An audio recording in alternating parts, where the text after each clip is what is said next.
स्वच्छता या सगळ्या गोष्टी त्यांच्या अडचणी आम्ही समजून त्यांना उद्यापासून म्हणजे 1 जानेवारी 2026 पासून नवीन सगळं नियोजन आम्ही शहरासाठी दिलेलं आहे.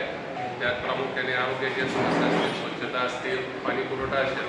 पाणी पुरवठ्याचे जे 2-15 दिवस चालू आहे ते येणाऱ्या 8 दिवसात 8 ते 10 दिवसावर कसे आणता येतील याचं देखील नियोजन आमचं झालेलं आहे. एक 8-10 दिवसात आणि पाणी पुरवठ्याचे झोन देखील 8 ते 10 दिवसावर करण्याचा आमचा पूर्ण प्रयत्न आहे आणि नक्की आम्ही करू.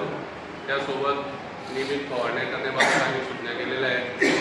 आरोग्यासंदर्भात नियमित स्वच्छता करण्याच्या सूचना देखील सगळ्या कर्मचाऱ्यांनी केलेल्या आहेत. आणि यासह नवीन आमची जी नवनिर्वाचित नगरसेवक मंडळी आलेली त्यांच्या सगळ्यांच्या संमतीने एक दिलाने आम्ही 2 ऐतिहासिक निर्णय या पारोळा शहरासाठी या ठिकाणी घेतलेले आहेत. त्यात एक नवजात शिशु जन्मलेल्या नवजात शिशुला त्यांना एक बेबी किट आम्ही देणार आहे.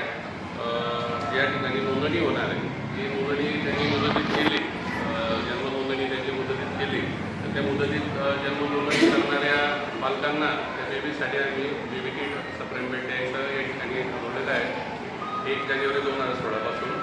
आणि तसंच शहरातील जे अंत्यविधी होतात मृत व्यक्तींसाठी त्याच्यासाठी यापूर्वी आपण सरपण द्यायचो. मधल्या काळात तो सरपण देण्याचा कार्यक्रम थोडा खंडित झाला, परंतु आता पर्यावरण आणि प्रदूषण याचा विचार करून आणि सगळ्यात महत्त्वाचं जे सामाजिक सलोखा आहे, ज्यावेळेस आपण अंत्यविधीला जातो एका टायमाला एखाद्या सामान्य व्यक्तीची अंत्यविधी त्या ठिकाणी सरपण वापरलं जातं त्याची आर्थिक परिस्थिती पाहता.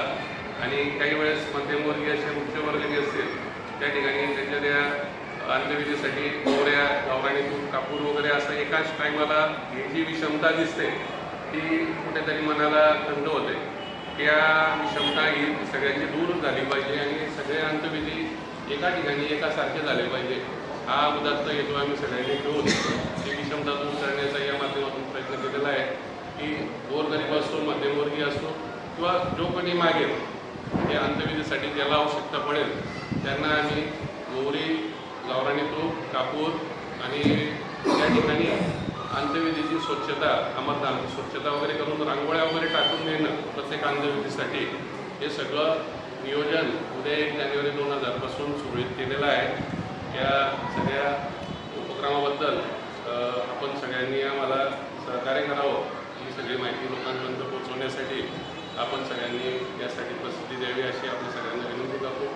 आपण या ठिकाणी आमच्या विनंतीला मान देऊन उपस्थित झाला त्याबद्दल सगळ्यांच्या वतीने आपलं मनपूर्वक आभार